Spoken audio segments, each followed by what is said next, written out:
समन्ता चक्रवालेषु अत्रा गच्छन्तु देवता सद्धम्मं मुनिराजस्स सुनन्तु सग्गमुक्खदं धम्मස්සවන කාලෝ අයං බදන්තා ධම්මස්සවන කාලෝ අයං බදන්තා ධම්මස්සවන කාලෝ අයං බදන්තා නමෝ තස්ස භගවතෝ අරහතෝ සම්මා සම්බුද්දස්ස නමෝ තස්ස භගවතෝ අරහතෝ සම්මා සම්බුද්දස්ස නමෝ තස්ස භගවතෝ අරහතෝ සම්මා සම්බුද්දස්ස.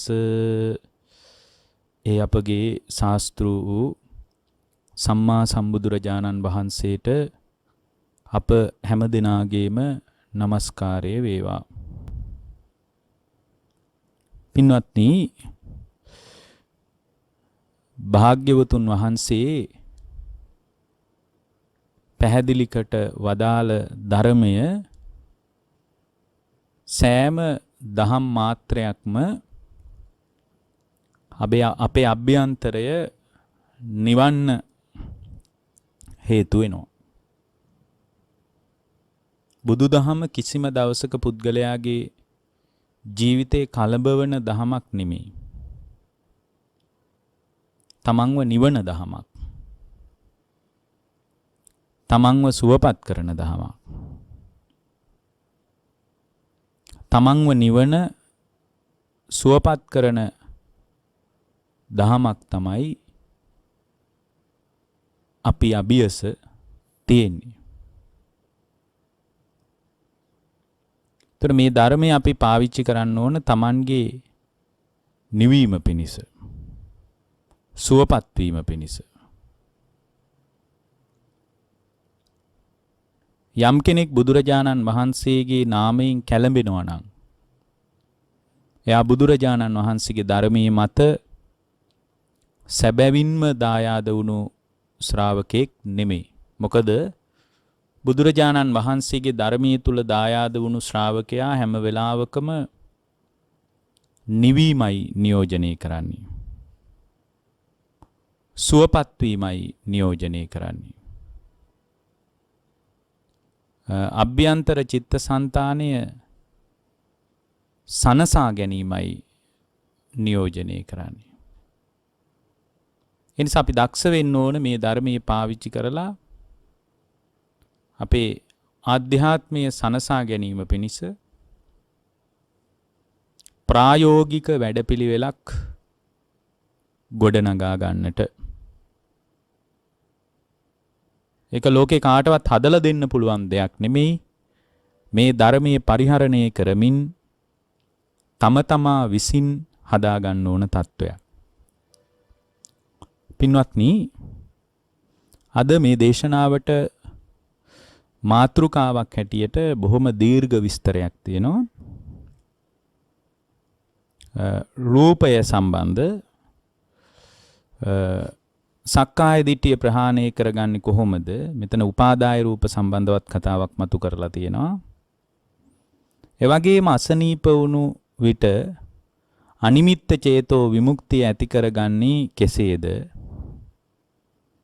ඒ වගේම ඒ අවස්ථාවේදී ඒ අනිමිත්ත චිත්ත සමාධිය තුලින් හිත නිවනට පත් කරගන්නේ කොහොමද කියන කාරණේ ගැන පැහැදිලි කරලා දෙන්න කියලා. ඒතර මේක විශාල මාතෘකාවක්.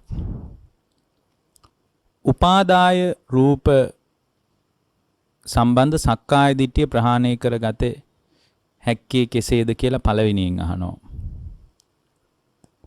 අපි තුල නාම රූප කියලා ධර්ම දෙකක් ක්‍රියාත්මක වෙනවා. ඒ රූප කියන කොටාසය තුල තමයි ඒ කියන්නේ නාම ධර්ම සහ රූප ධර්ම ගත්තට පස්සේ මේ රූපය තුල විශාල බෙදීමක්, වර්ගීකරණයක් බුදුරජාණන් වහන්සේ අපට පැහැදිලි කොට වදාලා. කොට රූපය සම්බන්ධ රූප 28ක් ගැන ධර්මයේ සඳහන් වෙනවා. සතර මහා භූත රූප සහ ඉන් උපන් ඒ කියන්නේ සතර මහා ධාතුන් නිසා ධාතුන්ගෙන් උපන් රූපවලට උපාදාය රූප කියලා කියනවා. එතකොට මේ රූපේ ප්‍රධාන වන්නේ සතර මහා ධාතුවයි. පඨවි ධාතුව, ආපෝ ධාතුව, තේජෝ ධාතුව, වායෝ ධාතුව කියන භූත රූප හතර තමයි ප්‍රධාන වෙන්නේ. ඒවයින් උපන් රූප තව 24ක් තියෙනවා. ඒවට අපි කියනවා උපාදාය රූප කියලා. ප්‍රසාද රූප වශයෙන් මුලින් පැහැදිලි වෙනවා. මොනවාද? චක්කු ප්‍රසාදය, සෝත ප්‍රසාදය, ගාන ප්‍රසාදය, જીවහා ප්‍රසාදය, කාය ප්‍රසාදය, ඊළඟට රූපය, ශබ්දය, ගන්ධය, රස, ස්පර්ශය යන මේවට කියන්නේ ගෝචර රූප කියලා. ඊට පස්සේ භාව රූප දෙකක් තියෙනවා. ස්ත්‍රී රූපය, ඒ කියන්නේ ස්ත්‍රී භාව රූපය, පුරුෂ භාව රූපය කියලා. ඊළඟට හදේ රූපය, ජීවිත රූපය, ආහාර රූපය කියලා නිෂ්පන්න රූප 18ක් තියෙනවා. එතකොට රූපවල ප්‍රධාන වෙන්නේ උපාදාය රූප. ඒවා නිසා පැන නගින තත්වයක් විදිහට තමයි මේ රූපේ විභේදනය බෙදීම ගැන ධර්මයේ සඳහන් වෙන්නේ. එතකොට මේ දැන් උදාහරණයක් විදිහට ගත්තාම ප්‍රධාන වශයෙන් මේ සතර මහා ධාතු අතහැරියට පස්සේ 24ක් උපාදාය රූප ගැන කතා කරනවා. ඒ මුලින්ම සඳහන් වෙන්නේ පින්වත්නි ප්‍රසාද රූප පහ. එතකොට චක්කු ප්‍රසාදේ, සෝත ප්‍රසාදේ, ගාන ප්‍රසාදේ, જીවහා ප්‍රසාදේ, කාය ප්‍රසාදේ කියලා ප්‍රසාද රූප පහක් තියෙනවා. ඉස්සල්ලා අපි නිකන් මේ ප්‍රසාද රූප ටික හරිය අපි නිකන් කතා කරලා බලමුකෝ. මේ මාතෘකා 3ක් 4ක් නෙමේ දේශනාවට තියෙන්නේ. දැන් මේවා පදනම් කරගෙන සක්කාය දිට්ඨිය ප්‍රහාණය කරගන්නේ කොහොමද කියන එකත් අහනවා. ඒක ඊටාම ගැඹුරු කාරණයක්. ප්‍රසාද රූප, චක්කු ප්‍රසාදය. මොකද්ද චක්කු ප්‍රසාදය කියලා කියන්නේ? ඇසේ තියෙනවා කළු ඉංගිරියාව මැද මුං ඇටයක විතර පින්වත්නි ඊටාම පුංචි කුඩා ගුලියකට වගේ සමාන ස්වභාවයක් ඇති දෙයක්. පුළුන් පිටක තෙල් ටිකක් ගෑවිලා තියෙනවා වගේ ඒ තුල මේ උපයක් එක්තරා උපයක් පැතිරිලා තියෙනවා. කැඩපතක් ඉදිරියේ තියෙන සියලුම වස්තුන් ඡායාවන් ඒ හැටියටම කැඩපත තුල පහළ වෙනවා වගේ. කැඩපත ඉස්සරහා තියෙන ඔක්කොම රූප කැඩපත ඉදිරියේ පහළ වෙනවා වගේ ඇස ඉදිරියේ තියෙන සියලුම ඡායාවෝ පින්වත්නි ඒ කුඩා ගුලිය ඇති ඔපෙහි පහළ වෙනවා. ඒක හරියට ගිනි කූරක් එකට ඇතිල්ලීමෙන් ගින්නක් හට ගන්නවා වගේ ඒ ඇසේ පහළ වෙන උපය නිසාම තමයි පින්වත්නි ඡායාව දැනගන්නා හිතක් පහළ වෙන්නේ. ස්පර්ශය කියලා කියන්නේ ඕකටයි. ඒකට අපි කියනවා පේනවා කියලා. පේනවා කියලා කියනවා. එතකොට පේනවා කියලා කියන්නේ පින්වත්නි පේනවා කියලා අපි කියන්නේ රූප දකින්ට ආධාර වන ඒ පේන මට්ටමට රූප දකින්ට ආධාර වන චක්කු ප්‍රසාදේ නිසා තමයි මේ පේන මට්ටමට අපේ අභ්‍යන්තරේ පෙනීම පදනම් කරගෙන විශාල ක්‍රියාවලියක් ඇති වෙන්නේ. මේ ප්‍රසාදේ කියන වචනේ තේරුම තමයි උපය කියන එක. දැන් මේ ප්‍රසාද රූප කියනකොට එතකොට උපය කියන එක තමයි ඒකේ තේරුම. එතකොට මෙන්න මේ විදිහට දැන් බටහිර විද්‍යාව දන්න කෙනෙක් මේක වෙනත් විදියකින් අර්ථ දක්ව ගන්න පුළුවන්. මම මේ අඩුම ප්‍රසාද රූප පහවත් පැහැදිලි කරන එක හොඳයි කියලා හිතලා මම මෙතනදී කියන්නේ. හේතුව මේ උපාදාය රූප ගැන වෙනම දේශනාවක් කිරීම අත්‍යවශ්‍යයි කියලා හිතනවා. දැන් සෝත ප්‍රසාදේ කියලා කියන්නේ පින්වත්නි කන ඇතුලේ දුඹුරු පැහැයට හුරු සියුම් ලොම් ඇති මුද්දක් වැනි ස්ථානයක් තියෙනවා. මුද්දක් වගේ එක. බටහිර විද්‍යාව මේක වෙන විදියට කියයි. මොකද ඇහෙන මට්ටමේ ඒගොල්ලන්ට පරිශන කරගන්න බෑනේ. මේ ඇහෙන මට්ටමේ කන ක්‍රියාත්මක වෙන විදිය ධර්මයේ කියන්නේ. එතකොට ශබ්දයේ තියෙන පින්වත්නි ඡායාව ඇතුළු වී පහළ වෙන එක්තරා ඔපයක් තියෙනවා. සෝත ප්‍රසාදේ කියන්නේ තොපේනේ එහෙමනම් ඔපයක් තියෙනවා. ඒ ඔපය කිට්ටුවෙන් පින්වත්නි ශබ්දේ ඡායාව පහළ වෙනවා. ඒ ඔපේ කිට්ටුවෙන්. එතකොට ඒ ඡායා ඔපේ තියෙනකොට චක්කු ප්‍රසාදේ වගේම පින්වත්නි ශබ්ද ඡායාව දැනගන්න හිතක් ඒ අනුව පහළ වෙනවා. ඒකට අපි කියනවා ඇහෙනවා කියලා. එතකොට ඇහෙන එක ASCII ඊටාම සියුම් රූපයන්ගේ ක්‍රියාත්මක වීමක් තියෙනවා. ඒකට ඒ ශබ්දයේ දැනගන්න මට්ටමට ආසන්න වශයෙන් උපකාර කරන නිසා ඒකට අපි කියන ඔපය කියලා. ඒකට සෝත ප්‍රසාදේ කියලා අපි කියනවා. ගාන ප්‍රසාදේ කියන්නේ මොකද්ද? ගාන ප්‍රසාදේ කියන්නේ මේ වයින් තමයි අපි බාහිර ලෝකයේ අත්දැකීම් ගන්න. ගාන ප්‍රසාදේ කියලා කියන්නේ මේ නහය ඇතුලේ පින්වත්නි එලුකුරයක් වගේ ස්ථානයක් තියෙනවා. එතකොට ඒකට මේ සුවඳ දුගඳ දෙකම කාවැදිලා යෝග්‍ය වෙලා ඒක ඇතුලේ ඔපයක් තියෙනවා. එතකොට ඒ සුවඳ සහ දුගඳ ප්‍රවිෂ්ඨ වුණාට පස්සේ ඒවා හැඳින ගන්නා වූ සිතක් එතකොට පහළ වෙනවා. ඒකට අපි කියනවා ආග්‍රහණය කරනවා කියලා. ඒ ගන්ධය දැනගන්නා වූ හිත ඉපදීමට ස්ථානීය වෙච්ච තැනට කියනවා ගාන ප්‍රසාදය කියලා. එහෙනම් මේ ගාන ප්‍රසාද කියන්නේ මේ නහයටම නෙමෙයි. අපිට තේරෙනවා දැන් මේ කනටම නෙමෙයි සෝත ප්‍රසාදය කියන්නේ. ඇසේ සියලුම දේවල් වලට නෙමෙයි චක්කු ප්‍රසාදය කියන්නේ. දැන් ඔබට පැහැදිලිනේ ඒක. ජීවහා ප්‍රසාදය කියලා මේ දැන් මේ ධර්මයේ තෝරලා තියෙන විදිය සමහර විට අද භාග්‍යවතුන් වහන්සේ මේ බඳු දේශනාවක් කළා නම් ඒක වෙන විදියකට කරයි. නමුත් අපිට උවමනා කරන්නේ භාග්‍යවතුන් වහන්සේගේ වචනයම ඒ තුලින් මතු කරගන්නනේ. ජීවහා ප්‍රසාදේ කියලා කියන්නේ පින්වත්නි මේ දිවේ තියෙනවා නෙළුම් මල් පෙත්තක හරියට අග්ගිස්ස තියෙනවා වගේ ස්ථානයක් මේ දිවේ තියෙනවා.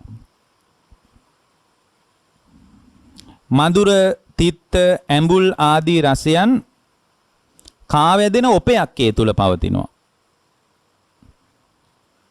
මේ රසය කෑමනි මේ රසය ඇඹුල්ද තිත්තද ලුණු රහද කර රහද පැණි රහද මේ කුමන රසයක් හෝ ස්ථානයට පැමිණුණාට පස්සේ ඒ රස දැනෙන හිතක් ඒ අනුව පහළ වෙනවා. ඒ හිතට ආධාර කරන රසයේ කාවදින දිවේ ඔපයට කියනවා ජීවහා ප්‍රසාදය කියලා. ඊළඟට මොකද්ද මේ කාය ප්‍රසාදය කියලා කියන්නේ? කාය ප්‍රසාදය කියලා කියන්නේ පින්වත්නි ඒ වස්තු වල මේ සම්පූර්ණයෙන්ම තියෙන තද බව, මොලොක් බව, රළු බව මේ බාහිර ලෝකයේ තියෙන ඒ වස්තු වල තියෙන රළු බවද, මොලොක් බවද ඒ වගේම ඒවායේ තියෙන සැහැල්ලු බවද, සිසිල් බවද, උණුසුම් බවද මෙන්න මේ ආදී ස්වභාවයන් ඔස්සේ ස්පර්ශයේ ගැටෙන්නා වූ කාවදින එක්තරා ස්වභාවයක් මේ ශරීරේ පුරා විහිදිලා පවතිනවා. හිස කෙස් ලොම් නිය වියලි සම මෙන්න මේ වගේ ස්ථාන හැර ශරීරයේ සම්පූර්ණයෙන්ම හිස කෙස් වල නම් පැතිරී පවතින්නේ නැහැ, නියපොතු වලත් නැහැ. මෙන්න මේ විදියට පින්වත්නි ශරීරේ පැතිරී පවතිනවා. එතකොට ඒ ශරීරේ පුරා පැතිරී පවතින ගතියට කියනවා කාය ප්‍රසාදය කියලා. ඒ ස්පර්ශය දැනගන්නා හිත ඉපදීමට උදව් කරන ස්වභාවය නිසා තමයි ඒකට කාය ප්‍රසාදය කියලා කියන්නේ. ඒතර මෙන්න මේ විදියට චක්කු ප්‍රසාද, සෝත ප්‍රසාද, ගාන ප්‍රසාද, જીවහා ප්‍රසාද, කාය ප්‍රසාද ආදී මේ ප්‍රසාද රූප පදනම් කරගෙන පින්වත්නි මේවායේ මේ ඇතිවෙන ක්‍රියාවලිය මෙන්න මේ විදියට විස්තර කර මේ උපාදාය රූපයන් 24 ඇත්ත කතාව පැහැදිලිව දැනගන්න බැරි වුණාට පස්සේ මේවායේ සංයෝග වීමට අපි මම කියලා හිතාගෙන ඉන්නවා. මගේ කියලා හිතාගෙන ඉන්නවා. මේවා සකස් වෙච්ච ස්වභාවයක් තුල තියෙන්නේ. ඊට පස්සේ මේවායේ අත්දකින්න දැනීම මාත්‍ර, දැකීම මාත්‍ර, ඇසීම මාත්‍ර, සිතීම මාත්‍ර මේ සියල්ලම පින්වත්නි සම්පූර්ණයෙන්ම කොටසක් නෙමෙයි සම්පූර්ණයෙන්ම පින්වත්නි අධ්‍යක්ීම් පරාසය තුලදී ප්‍රපංචකරණයක් දක්වා උඩුදුවන්නේ මේවායේ මූලික ස්වභාවය දැනගන්න බැරි වෙච්ච නිසා. මේ රූපයන්ගේ සකස් වෙච්ච ස්වභාවයක් පවතිනවා. ඒ සකස් වෙච්ච ස්වභාවය මේ රූපය තුල නිරන්තරයෙන් අත්දකින්න දෙයක්. ඒ වගේම ඒ රූපේ පදනම් කරගෙන ඇතිවෙන නාම ධර්ම ඔස්සේ ඇතිවෙන ක්‍රියාවලියත් සකස් වෙච්ච දෙයක්. ඒ සකස් හරියට ඒකයි කිව්වේ මේක සකස් වෙලා නැත්තම් පින්වත්නි පේන මට්ටමට එන්නේ නැහැ. හරියට ගිනි පෙට්ටියක ගිනි කූරක් එකට ඇතිල්ලීමෙන් ගින්නක් හට ගන්නවා වගේ මේ චක්කු ප්‍රසාදයේ තුල වර්ණ සටහන පතිත වීමත් එක්කම ඒක ඝන සංඥාවෙන් අල්ලගත්ත නිසා තමයි මේ සක්කාය දිට්ඨිය කියලා ස්වභාවයක් Tamanගේ හිත තුල උද්ගත වෙන්නේ. මේ විදියට රූපයේ විසුරුව බලන්න තමයි බුදුරජාන් වහන්සේ උගන්වන්නේ. මේ විදියට මේ උපාදාය රූපවල ඇත්ත කතාව විස්තර වශයෙන් දැනගත්තාම මම විඳිනවා, මට දැනෙනවා, මට හිතෙනවා කියලා ග්‍රහණය කරගන්න අල්ලගන්න ලෝකේ දෙයක් නැතුව යනවා. ඒ නිසා අපි හොඳට ඉගෙන ගන්න ඕන එක දෙයක්. මොකද්ද? මේ ලෝකයේ පින්වත්නි විසුරුව බලනකොට යථාර්ථය පේනවා. දැන් මේ රූපය තුල මම කියලා ස්වභාවයක් පෙනුනට ඇත්තටම රූපය 24කට විසුරුවල බලද්දී උපාදාය රූප වශයෙන් වෙන් කරලා බලද්දී චක්කු ප්‍රසාදයටද මම කියන්නේ, සෝත ප්‍රසාදයටද මම කියන්නේ, ගාන ප්‍රසාදයටද මම කියන්නේ, જીවහා ප්‍රසාදයටද මම කියන්නේ, කාය ප්‍රසාදයටද මම කියන්නේ කියලා Tamanටම විමසලා බලනකොට තේරෙනවා මේවායේ සකස් වීම පදනම් කරගෙන අත්දකින්න ලෝකයට මම මුලා වෙලා මේ අත්දකීම් ලෝකයේ තුල මම මුසපත් වෙච්ච නිසා තමයි මා තුල රූපය මම වශයෙන් හරි මා තුල රූපයක් ඇත වශයෙන් හරි රූපයේ තුල රූපේටමයි මම කියන්නේ මා තුලමයි රූපේ තියෙන්නේ කියලා ඊටාම වැරදි විදිහට එයා මේ රූපය අල්ලගන්නේ. හේතුව තමයි එයාට රූපයේ ඇත්ත කතාව තේරුම් ගන්න බැරි වෙච්ච නිසා. රූපයේ ඇත්ත කතාව තේරුම් ගන්න බැරි වෙච්ච නිසා. එතකොට මේ රූපය කියන්නේ මෙන්න මෙබඳු විදිහකට විස්තර කරලා වෙන් කරලා බලනකොට මේ රූපයට තනිව කළ හැකි කිසිවක් නැහැ. එතකොට රූපයට තනිව කළ හැකි කිසිවක් නැහැ. ඒ ඔස්සේ නාම ධර්ම අපි මේ දැන් හැම වෙලාවකම අපි මොකද්ද කිව්වේ? දැන්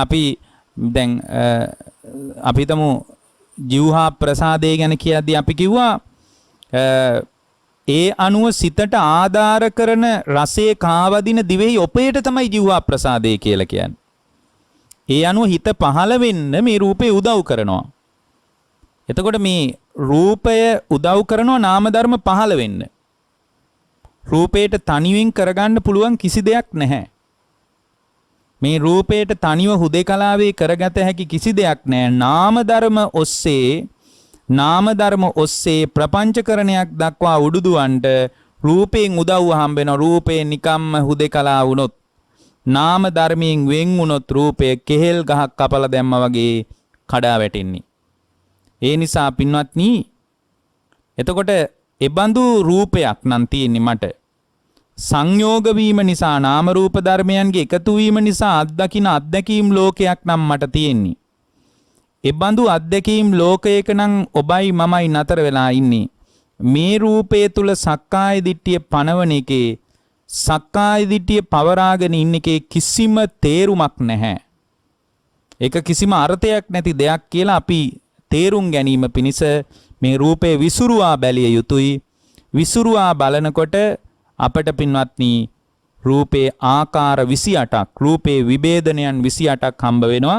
ඒ 28 වෙන් වෙන් වශයෙන් අල්ල ගන්නකොට අපට තේරෙනවා මේවායේ සංයෝග වීම නිසාමයි, සකස් වීම නිසාමයි තමාගේ හිත තුල තණ්හාව ඇති වෙන්නේ. මේවා වෙනම තිබ්බොත් ඒ ඔස්සේ හිත පහළ වෙලා නැත්තම් මේ රූපවලට කල යුතු කිසිම දෙයක් නැහැ. කරන්න පුළුවන් හපංකමකුත් නැහැ. කරන්න පුළුවන් හපංකමකුත් නැහැ.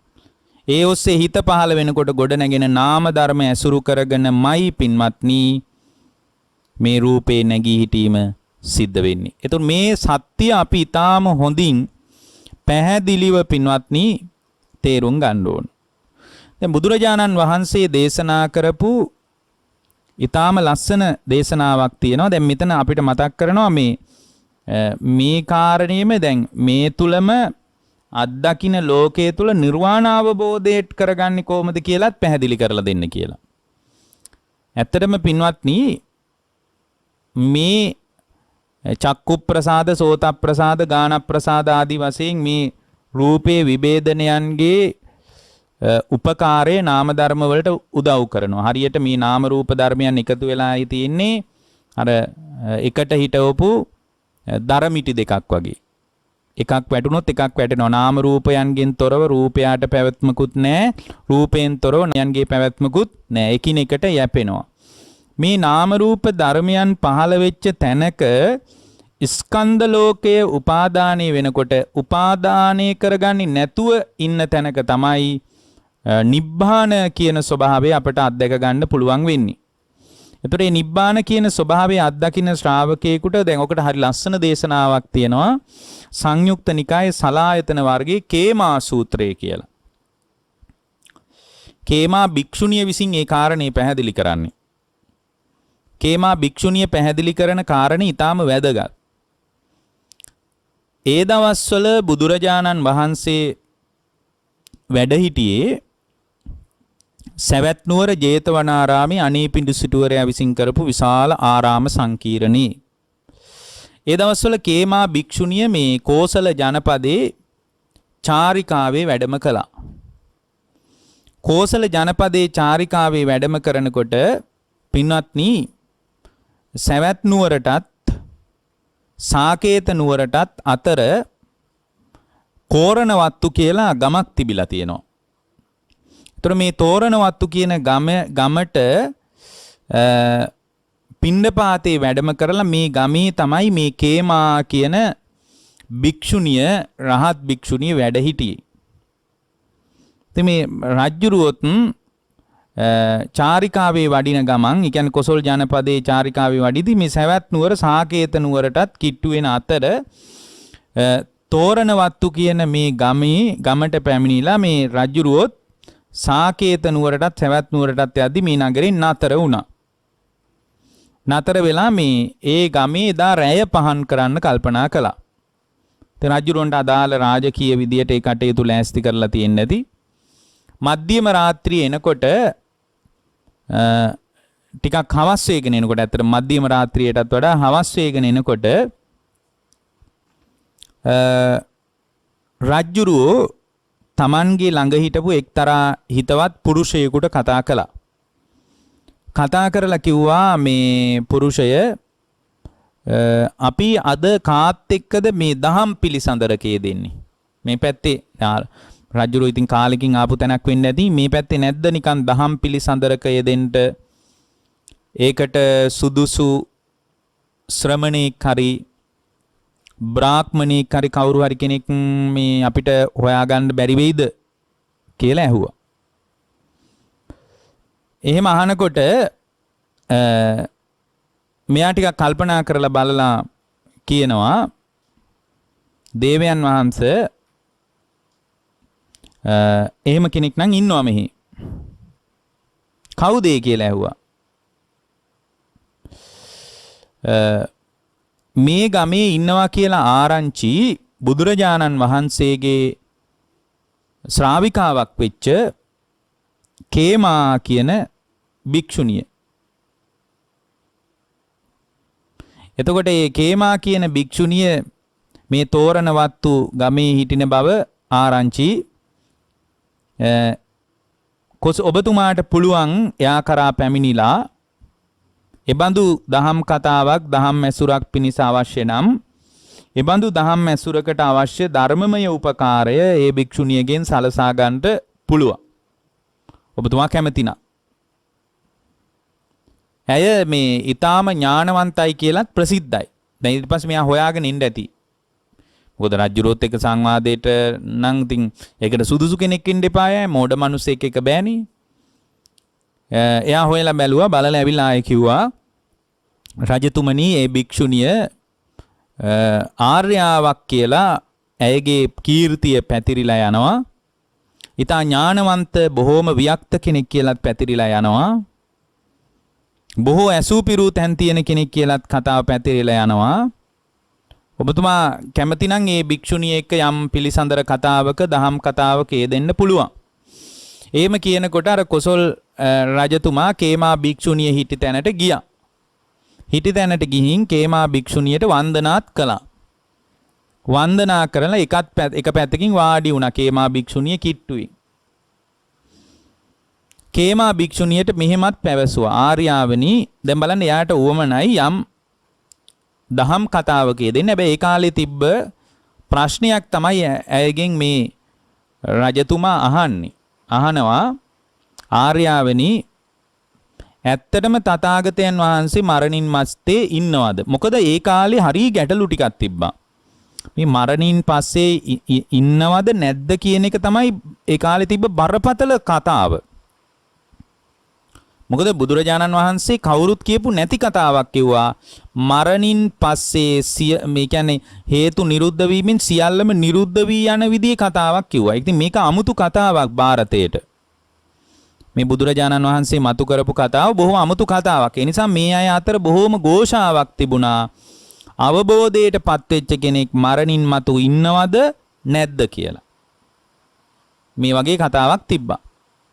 ඒකයි අහන්නේ ආර්යාවෙනි මරණින් පස්සේ තථාගතයන් වහන්සේ ඉන්නවද නැද්ද? එතකොට අර කේමා භික්ෂුණිය කිව්වා තථාගතයන් වහන්සේ මරණින් මතු ඉන්නවාය කියලා කාරණයක් බුදුරජාණන් වහන්සේ වදාරලා නැහැ එහෙම එකක්. ඒක නොඅදාළ එකක්. ඊට පස්සේ අනිත් පැත්තට හොඳයි එහෙනම් ආර්යාවනි තථාගතයන් වහන්සේ මරණින් මත්තේ නැද්ද? ඒ කියන්නේ මේ තථාගතයන් වහන්සේ විතරක් නෙමෙයි අවබෝධයට පත්වෙච්ච අය මරණින් පස්සේ නැද්ද? බුදුරජාණන් වහන්සේ වදාළ විදියටම ඇය කියනවා රජතුමනි තථාගතයන් වහන්සේ මරණින් මත්තේ නෑ කියලා දෙයක්වත් ඒකත් පනව ගන්න පුළුවන්කමක් නෑ. එහෙම කියන්නත් බෑ. ඊට පස්සේ ඔහු අහනවා ආර්යාවනි එහෙමනම් තථාගතයන් වහන්සේ මරණින් මතු ඉන්නවාද නැද්ද? ඉන්නවද නැද්ද? මට කෙලින් කියන්න. එතකොට ඇය කියනවා මේ රජතුමනි තථාගතයන් වහන්සේ මරණින් මත්තේ ඇත හෝ නැත යන කාරණේ භාග්‍යවතුන් වහන්සේ විසින් නොඅදාළ එකක්. ඉන්නවා හෝ නැහැ කියන්නේ ඒක තථාගතයන් වහන්සේලා විසින් නොඅදාළ කාරණයක්. එතකොට අහනවා ආර්යාවනි එහෙනම් තථාගතයන් වහන්සේ මරණින් මත්තේ ඉන්නෙත් නැද්ද නැත්තේත් නැද්ද? අන්න අන්තිම ওই චතුස්කෝටික ප්‍රශ්න ක්‍රමයේ ඔය ක්‍රමයට වඩා ආයකක් අහන්න නැහැ. පින්වත් මහරජ තථාගතයන් වහන්සේලා රහතන් වහන්සේලා මරණින් පස්සේ ඉන්නේ නැත නැත්තේද නැත යන කාරණේ භාග්‍යවතුන් වහන්සේ විසින් නොඅදාළ දෙයක්. එහෙම එකක් වදාරලා නැහැ. බලන්න එතකොට මේ අවබෝධයට පත්වෙච්ච බහුශෘත භික්ෂුණියක් පවා උපකල්පන හදන්නේ. උපකල්පනා හදන්න. දැන් අපි හිතනවානේ මට හිතෙන්නේ මේ විදියයි. මම හිතන්නේ මේ විදියයි. එහෙම කවුරු හරි ආන්දර කෙනෙක් කිව්වොත් කියන්න ඔබ වහන්සේ හිතන එක කියන්න එපා. බුදුරජාණන් වහන්සේගේ එක කියන්න කියලා. දැන් බලන්න මේ භික්ෂුණිය හැම වෙලාවෙම ශාස්ත්‍රූන් වහන්සේගේ පැත්තට ගෞරවය දීලා තමයි කියන්නේ රජතුමනි බුදුරජාණන් වහන්සේ බඳු කතාවක් මේ නොවදාළ දෙයක්. එහෙම වදාරලා නැහැ. මම හිතන්නේ නැහැ. එහෙම එකක් නැහැ කියලා අර තමන්ගේ පැත්තට ලකුණ දාගෙන කතා කරන්නේ හැම වෙලාවකම කියන්නේ ඒ තමයි අවබෝධයටපත් වෙච්ච උත්තමයන්ගේ ස්වභාවය. තථාගතයන් වහන්සේ බඳු තත්වයක් වදාළ දෙයක් නෙමෙයි. ඊට පස්සේ ඔහු අහනවා එහෙමද? එහෙනම් ආර්යාවනි තථාගතයන් වහන්සේ විසින් ඔය කාරණේ නොවදාළ හේතුව මොකද්ද? ඇයි බුදුරජාණන් වහන්සේ එහෙම කිව්වේ නැත්තේ? මරණින් පස්සේ ඉන්නවද කියලා කියන්නෙත් නැහැ. ඒක වදාරලත් නැහැ. නැද්ද කියලා වදාරලත් නැහැ.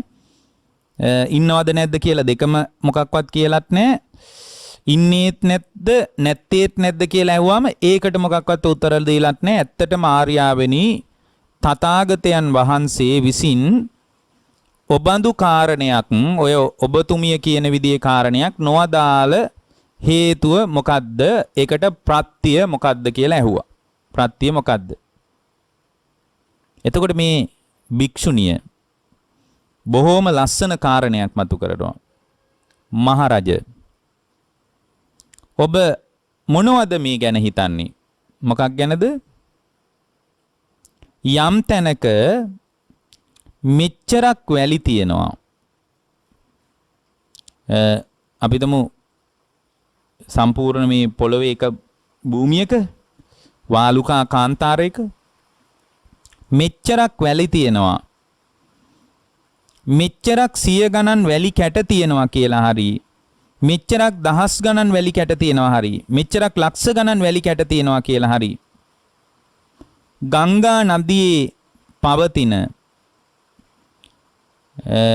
වැලි කැට මෙපමණක් තියෙනවා කියලා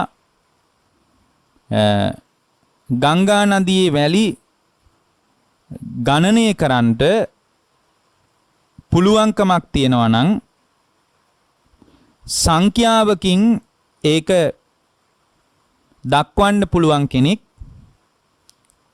ඔබ ළඟ ඉන්නවද? ඔබ දන්නවද? ගංගා නම් ගඟේ අර වැලි කැට රජතුමනි මෙන්න මෙච්චරයි තියෙන්නේ. මෙන්න මෙච්චර වැලි ප්‍රමාණයක් තියෙනවා. මෙන්න මේ තරම් වැලි ප්‍රමාණයක් තියෙනවා කියලා මේ ගංගා නම් ගඟේ වැලි කැට ප්‍රමාණය දක්වන්න පුළුවන් කෙනෙක් ඔබතුමා ළඟ ඉන්නවද? ඔබතුමා එහෙම දක්වන්න පුළුවන් කෙනෙක් දන්නවද කියලා අහනවා. ආර්යාවනි එහෙම කෙනෙක් නම් මම දන්නේ නැහැ. එහෙම කෙනෙක් ගැන මම දන්නේ නැහැ. ඒ වගේම රජතුමනි ඒ ගඟේ වතුර ප්‍රමාණය මෙච්චරයි. වතුර නැලි තියෙනවා මේ තරම් ප්‍රමාණයක්. මෙච්චර 100 ගාණක් වතුර නැලි තියෙනවා. මෙච්චර දහස් ගාණක් තියෙනවා. මෙච්චර ලක්ෂ ගාණක් තියෙනවා කියලා වතුර නැලි වශයෙන් මේ මහා සාගරයේ තියෙන ජල ප්‍රමාණය වතුර නැලි විදියට මේ මහා සාගරේ ගංගා නම් ගඟෙත් නෙමෙයි මහා සාගරේ ජල ප්‍රමාණය ගණනය කරන්න පුළුවන්. ඒ බඳු ගණනය කරලා ගණන් හදලා ඔබතුමාට පැහැදිලි ලෙස මුද්‍රා තබන්නේ මෙන්න මෙච්චරයි තියෙන්නේ කියලා පැහැදිලිව කියන්න පුළුවන් සංඛ්‍යාවක් පෙන්වන්න පුළුවන් කෙනෙක් ඉන්නවද? ඔබ දන්නවද කියලා ඇහුවා. එතකොට රජුරු ආයෙත් කියනවා ආර්යාවෙනි එහෙම කෙනෙක් නම් ඇත්තේ නෑමයි. කවුරුවත් නෑමයි. එතකොට අර කේමා කියන භික්ෂුණිය අහනවා රහත් භික්ෂුණිය අහනවා හොඳයි රජතුමනි ඒකට හේතුව මොකද්ද කියලා. ඒකට හේතුව මොකද්ද කියලා. එතකොට රජුරු උත්තර දෙනවා ආර්යාවෙනි මේ සාගරය ගැඹුරුයි. මිනුමක් ගන්න බෑ. මිනුමක් ගන්න බෑ. හරියටම මේ ප්‍රශ්නෙට බැසගෙන උත්තරයක් දෙන්න පුළුවන්කමක් නැහැ. ওই ප්‍රශ්නෙට හරියටම බැසගෙන උත්තරයක් දෙන්න පුළුවන්කමක් නැහැ. ඒව මේවකෝ මහරජ යේන රූපේ තථාගතෝ පඤ්ඤාපය මානෝ පඤ්ඤාපෙය්‍ය තං රූපං තථාගතස්ස පහීනං උච්චින්න මූලං තාලාවත්තු කතං අනභාවං කතං ආයතින් අනුප්පාද ධම්මං රූප සංඛ්‍යා විමුක්තෝ බුදුරජාණන් ඊට පස්සේ මේ භික්ෂුණිය කියනවා අන්න ඒ වගේ රජතුමනි ඔය විදියටමයි තථාගතයන් වහන්සේව පණවනවා නම් පණවන්නේ යම් රූපයකින් තථාගතයන් වහන්සේ පණවන්නේ යම් රූපයකින් නම් ඒ රූපයේ තථාගතයන් වහන්සේට ප්‍රහීන වෙලයි තියෙන්නේ. තථාගතයන් වහන්සේට ඒ රූපය ප්‍රහීන වෙලයි තියෙන්නේ. යේන රූපේ තථාගතං පඤ්ඤාපයමානෝ පඤ්ඤාපෙය්‍යතං රූපං තථාගතස්ස පහීනං උච්චින්න මූලං තාලවත්තු කතං අනභාවං කතං ආයතින් අනුප්පාද ධම්මං.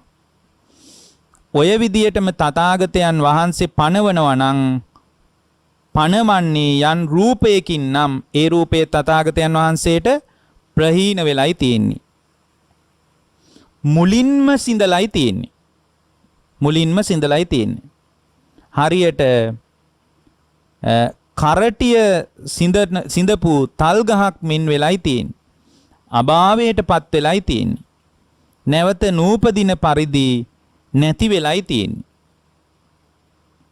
එතකොට ඊළඟට කියනවා නහෝති තථාගත ජරා මරණම්පි උපේති. මේකේ අවසානයේට කියනවා රූපේ පිළිබඳ තෘෂ්ණාවක් ගෙවා දාලා නම් තථාගතයන් වහන්සේ ඒ කියන්නේ රූපය පිළිබඳ යම් තණ්හාවක් ගෙවා දාන්න ඕන නම් තථාගතයන් වහන්සේක ගෙවා දාලයි තියෙන්නේ. ඒ නිසා රූපය පිළිබඳ තෘෂ්ණාව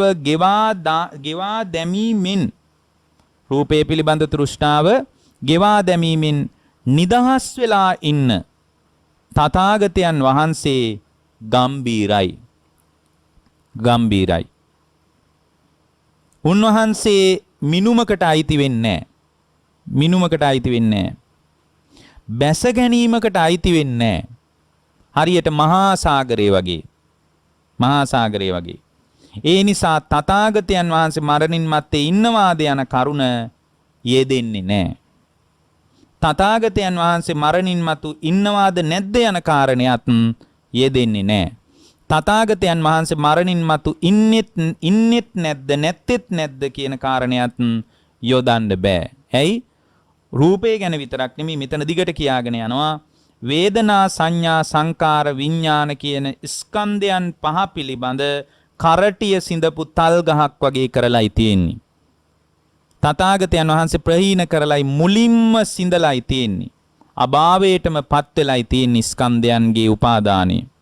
නැවත නූපදින පරිදි ආය කිසිම හේතුවක් නිසා උපාදානය රූප වේදනා සංඥා සංකාර විඥාන පදනම් කරගෙන දසමයකවත් ඇති නොවන විදියට රූප වේදනා සංඥා සංකාර විඥාන වලින් නිදහස් වෙලයි තියෙන්නේ. ඒ නිසා බුදුරජාණන් වහන්සේ සම්බන්ධ බඳු පැනවීමක් කරන්න බෑ. හරියට කොහොමද ගින්නක් ඇවිලෙන්නේ පිදුරු නිසා නම්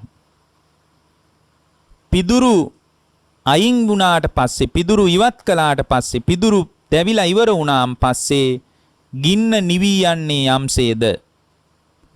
යන්නේ යම්සේද ඒ ගින්න නිවෙනකොට ඒ ගින්න ගියපු තැනක් හොයන්න බෑ වගේ සම්පූර්ණයෙන්ම නැවත භවයට අදාළ භවයේ පැනවීමට උපකාර වන භවයේ සකස් වීමට උපකාර වන භවයේ පනවා ගන්න අදාළ කර්ම සකස් වීමක් නැත්තම්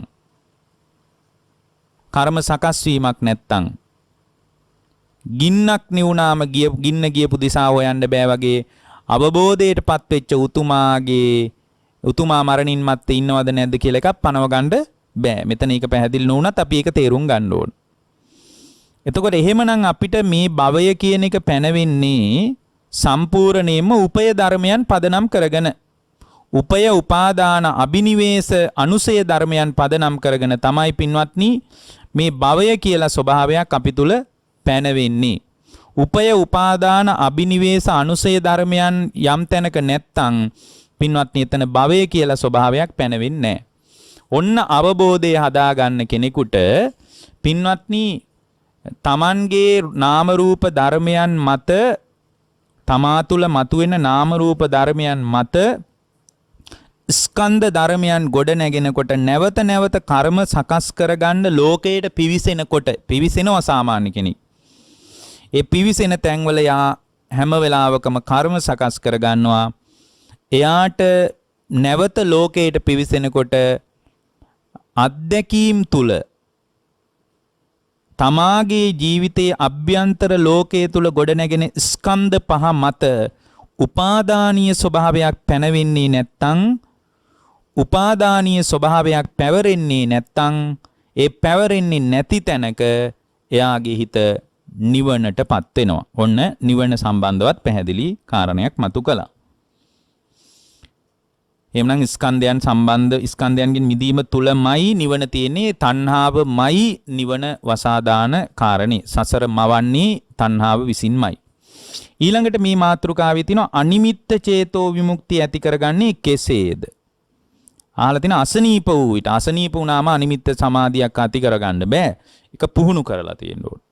අසනීප වෙච්ච වෙලාවක මං අනිමිත්ත චිත්ත සමාධිය දියුණු කරගන්නවා කියලා හිටියොත් එහෙම යාට කවදාවත් අනිමිත්ත චිත්ත සමාධියක් දියුණු කරන්න බෑ. මේ ලෞකික ධ්‍යාන සමාපatti අතර ප්‍රණීතම සමාධිය තමයි අනිමිත්ත චිත්ත සමාධිය. එතකොට අනිමිත්ත චිත්ත සමාධිය කියන එක බොහොම වැදගත් දෙයක්. ප්‍රණීතයි කියලා බුදුරජාණන් වහන්සේ පවා අගය කළේ. එතකොට දැන් මේකේ අහලා තියෙන අසනීප වූ විට අනිමිත්ත චේතෝ සමාධිය ඇති කරගන්නේ කොහොමද? අසනීප වෙන වෙලාවට නෙමෙයි, ඒක ක්‍රමානුකූලව පුහුණු කරලා තින්න කෙනෙකුට අසනීප වෙන වෙලාවට ඒ සමාධියට සමවැදිලා වේදනාව යට කරගන්න පුළුවන්.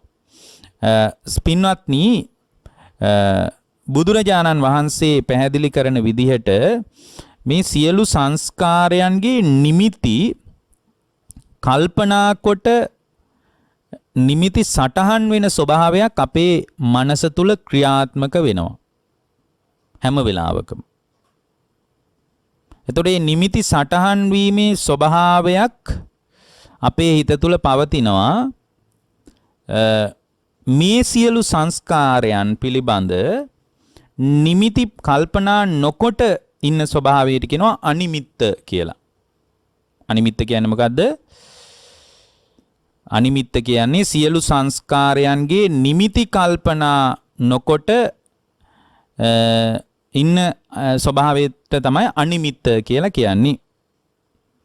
දැන් අපේ නිමිති සටහන් වීමක් තියෙන නිසා තමයි අහපු දේවල් ආයෙත් ඇස් දෙක පියාගෙන කල්පනා කරලා ආවර්ජනය කරලා බලන්න පුළුවන්. අන්න නිමිති රැඳිලා තියෙනවා. දැනිච්ච රස ඒ වෙලාවේ ආයේ ජීවහා විඥාණයෙන් දැනගන්නවා නෙමෙයි, මනෝ විඥාණයෙන් නැවතත් ආවර්ජනය කරලා කල්පනා කරලා ඒක මතක් කරලා බලන්න පුළුවන්. ඒ ඇයි නිමිති සටහන් වෙලා තියෙන නිසා. එතකොට රූපවල, ශබ්දවල, ගන්ධ සුවඳවල, රසවල, පහස තුල නිමිති අපේ මනස තුල රැඳී පවතිනවා. ඒවා හිතට වැටහෙන බවට කියනවා නිමිත්ත කියලා. අහපු දැකපු දැනුණු හිතුණු දේවල් සටහන් වෙලා තියෙන දේවල් ආය කල්පනා කරලා බැලීමෙන් අත්දකින්න තත්වයට කියනවා නිමිත්ත කියලා. එතකොට යම් කෙනෙක් අනිමිත්ත චේතෝ සමාධියට සමවැදුනාම ඒ කායික වශයෙන් නිමිති වැටෙන්නේ නැහැ. නිමිති වැටෙන්නේ නැතිකම නිසාම ඒක බොහොම ශාන්ත ප්‍රණීත මානසික අවධියකට Tamanගේ හිත ගැඹුරු තැනකට හිත පත් කරගන්න පුළුවන්. ඒ පත් කර ගැනීම පිණිස දියුණු කරන සමාධියට අනිමිත්ත චේතෝ සමාධිය කියලා කියනවා. ඇත්තටම පින්වත්නි, සමාධියත් ප්‍රඥාවත් දියුණු නම් විතරයි ඒක කරන්න පුළුවන්. අන්න ඒකයි ලෙඩ වෙච්ච වෙලාවට කරන්න බෑ කියලා කිව්වේ. පළවෙනියෙන් නිමිත්ත කියන්නේ මොකක්ද කියලා දැනගන්න ඕන. පින්වත්නි, නිමිත්ත කියලා කියන්නේ සිතේ වැටෙන ස්වභාවයනේ. එතකොට අපි හිතින් අයිති කරගෙන නිමිති අනුනිමිති සටහන් කරගෙන අපි අපේ කාලය ගෙවනවා. නමුත් මේ නිමිත්ත කියන එක අල්ලලා අතගාලා ගන්න පුළුවන් එකක් නෙමෙයි. මේ නිමිත්ත කියන ස්වභාවය පින්වත්නි සිතේ ඇති දෙයක්. සත්‍ය වශයෙන් පවතින දෙයක්ුත් නෙමෙයි. නිමිත්ත කියලා කියන්නේම සංස්කාරයක් හැර ඒ තුළ වෙන කිසිම දෙයක් නැහැ. අපි ඒක පළවෙනියෙන් තේරුම් ගන්න ඕනේ. ඒ කියන්නේ මනසට වැටහෙන නිමිත්ත කියලා කියන්නේ සම්පූර්ණයෙන්ම නාම ධර්මයක්. ඒක රූපේටවත් බාහිර ලෝකයටවත් අයිති දෙයක් නෙවෙයි, සම්පූර්ණයෙන් නාම ධර්මයක්.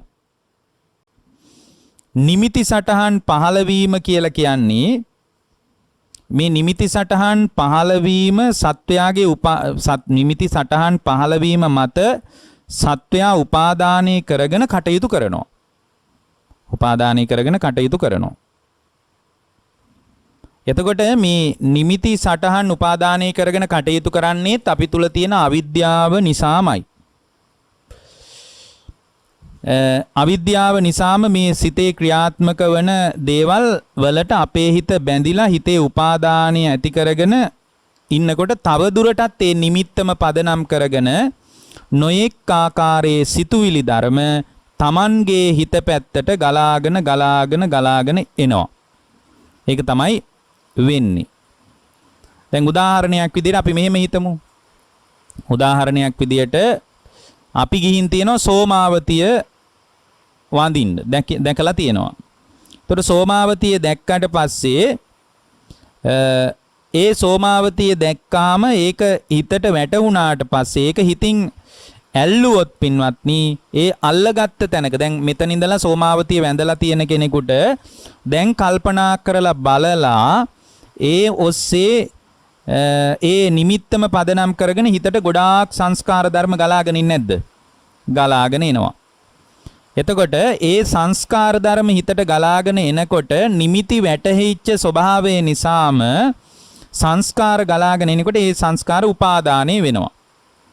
උපාදානයේ නිසා භවය පැනවෙනවා. ඔන්න ඔය විදිහට මනසේ නිමිති රැඳිලා තියෙන එක සත්‍ය වශයෙන්ම හැඟීමක් විතරයි. මේ හැඟීම් නිසා නොයෙක් සංස්කාර ධර්මයන් හිතට ගලාගෙන එනවා පින්වත්නි. එතකොට මේ විදියට Tamanගේ හිත පැත්තට නොයෙක් සංස්කාර ධර්මයන් ගලාගෙන එනවා මේ නිමිති සටහන් වෙලා තියෙන නිසා.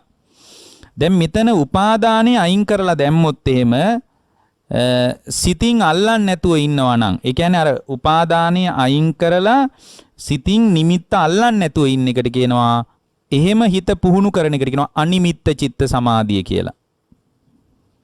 අනිමිත්ත චිත්ත සමාධිය කියලා.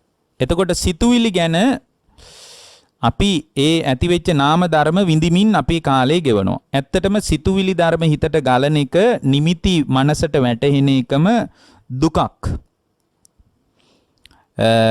ඒක දුකක්. ඒක පදනම් කරගෙන සංස්කාර ඒකාන්තේම ගලාගෙන එනවා. සංකාර කියන්නේම දුකක්. හිතින් උපාදානය කළා නම් සම්පූර්ණයෙන්ම නැවත දුකේ සමුදයයි. දුකේ සමුදයයි. සංකාර කියන්නේ දුකක්. ඒක ඒ නිමිත්ත නිසා හිතට සංස්කාර ධර්ම ගලනකොට ඒක හිතින් අල්ලගත්තොත් උපාදානය කරා නම් අන්න ඒක තමයි දුකේ හට ගැනීම. එතකොට මේ විදියට Tamanගේ හිතට සංස්කාර ධර්ම ගලන්නේ නැතුව ඉන්න විදියට නිමිති වැටෙන්නේ නැතුව ඉන්න ගැඹුරු මානසික අවධියකට තමයි අනිමිත්ත චිත්ත සමාධිය කියලා කියන්නේ. එතකොට මේ සිත තුළ සම්පූර්ණයෙන්ම ඇත්තටම පින්වත්නි බාහිර ලෝකයක් අභ්‍යන්තර ලෝකයක් නිමිති වශයෙන් සටහන් කරගන්න නැතුව ඉන්නකොට සුඛ වේදනාව කියන ස්වභාවයෙන්ුත් හිත නිදහස්, දුක්ඛ වේදනාව කියන ස්වභාවයෙන්ුත් හිත නිදහස්, අදුක්ඛම සුඛ වේදනාව කියන ස්වභාවයෙන්ුත් හිත නිදහස්. සිත තුළ ඇල්මකුත් නැහැ, වේදනාව උපාදානයකුත් නැහැ, කර්ම භවයකුත් නැහැ. සම්පූර්ණයෙන්ම ඒ ඔස්සේ නාම ධර්ම හිතට ගලාගෙන ඇවිල්ලා ඡන්දයක්වත් රාගයක්වත් කවර දෙයක්වත් හිත තුල උද්ගත වෙන්නේත් නැහැ. අන්න එහෙම උද්ගත වෙන්නේ නැති තැනකට හිත පවත්වන එක ඒකට කියනවා අනිමිත්ත චිත්ත සමාධිය කියලා. ඒ කියන්නේ කිසිදු නිමිත්තක් හිතට වැටෙන්නේ නැති විදියට ඉන්නවා. එතකොට කය නිකන් ඔහේ පවතිනවා. කය තුල තියෙන කවර වේදනාවක්වත් එතන නිමිත්තක් විදියට වැටෙන්නේ නැහැ. ඒ සමාධිය තුල ඉන්න තාක්කර ශාන්ත ප්‍රණීත ඊ타ම මధుර ස්වභාවයකින් හිත පවත්ව ගන්න පුළුවන්. ඒක මෙහෙම කිව්වට කෙනෙකුට තේරෙන්නේ නැති වෙන්න පුළුවන් නිසා හොඳම දේ තමයි ඒක ක්‍රමානුකූලව ටිකෙන් ටික පුහුණු කරලා බලන එක. එතකොට මේ විදියට හිත පුහුණු කරනකොට පින්වත්නි ඒ පුහුණු වීම තුලදීම පින්වත්නි එයාට මේ අවබෝධ අවශ්‍ය නම් මේ කවරක්වත් ඒ කියන්නේ නිමිති ගලන්නේ නැහැ කියන ස්වභාවය තුල පවා ඒ කියන්නේ නිමිත්තක් වැටෙන්නේ නැති ස්වභාවය කියන්නේත් මේකත් මේ සමාධිය තුල ඉන්න තාක්කල් විතරයි මේ ස්වභාවයක් තියෙන්නේ. මේ අනිමිත්ත චේතෝ සමාධිය තුල ඉන්න තාක්කල් තියෙනවා. එතනින් නැගිට ගමන් ආයෙත් නිමිති වැටහිලා පරණ සංකාරම ගලනවා. මේකත් අතහැරලා දාන්න ඕන කියන තැනකින් හිත ඇල්ලුවොත් එතනින් නිවනටත් හිතපත් කරගන්න පුළුවන්. ආයතනිනුත් නිවනට හිතපත් කරගන්න පුළුවන්. අන්න ඒ බඳු ආකාරයකට අනිමිත්ත චිත්ත සමාධිය පැයෙන් දෙකකින් කරන්න බෑ. ඒක කාලයක් පුහුණු කරන්න ඕන. පුහුණු කරන්න අදාළ වැඩපිළිවෙල ගැන අපි මීට කලින් උද්දේශනාවල කරලා තියෙනවා. ඉතින් ඒ නිසා අපිට කාලය අවසන් වෙන නිසා ඔබට ඊටාම කරුණාවෙන් යෝජනා කරන්නේ පුළුවන් තරම් හිත භාවිතා කරන්න වඩන්න කියලා. ඒ වඩනකොට ඔබට සදාකාලික නිවීම ඔබේ ජීවිතය තුළ සාක්ෂාත් කරගන්න අවකාශය ලැබෙනවා. ඔබ හැම දිනාටම ජීවිතාවබෝධය ධර්මාවබෝධය පිණිස මේ කුසල් හේතු වාසනා වේවා කියන අදිෂ්ඨානින් අපි